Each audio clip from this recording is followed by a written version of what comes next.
Makeup tips for women over 50. If your foundation settles within your lines or wrinkles, you want to make sure that you're using a foundation that is going to kind of mimic the skin.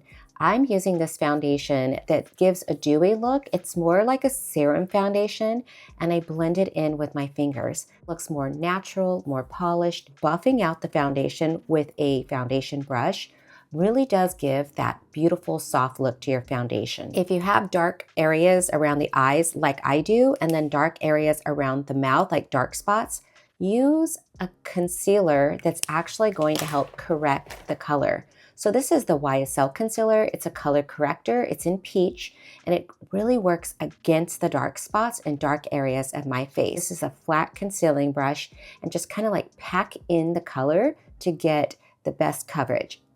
One of the biggest mistakes that I see when women are doing their makeup is they use too much concealer.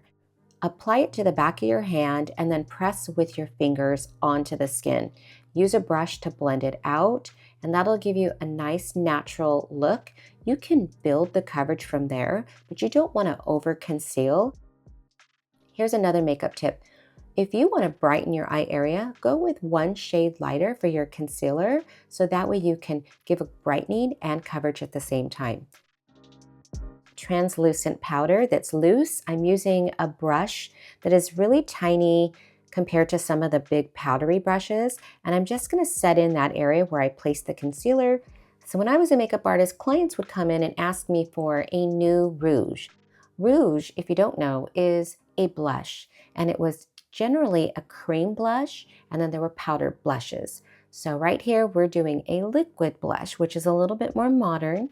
This is by CL, it's Bahati, the shade, and I'm using a brush to blend this in. This is so pretty, and it gives the skin a glow. This is a blush brush, which is a putty brush from e.l.f. I really like this because it has the wispy ends that helps that liquid blush move on nicely and spread. So I highly recommend this brush. I like to set the liquid blush and layer with a powder blush, just something very neutral, this pink tone shade. And then I place a little bit on the eyes. When you look tired and dull, adding a little bit of color to the eye area, just in the crease, makes all the difference. It kind of wakes up your whole face. If you have straight eyelashes, I highly recommend this eyelash curler by Surat Beauty. Curl your lashes before mascara. I see a lot of people curling after, and that just does damage to your eyelashes, so make sure to curl before and then mascara after. So concealing in layers is really important. I used what I needed at the beginning of the video just to get some coverage, and now I'm doing a final touch-up with concealer from the wand, so it's just specific to certain areas that I want to brighten up and open up. This is also a great way to touch up your makeup after a long day when you're just, I need a little makeup refresh. Eyebrows are really important, so make sure to brush them out or add your favorite eyebrow pencil to fill in.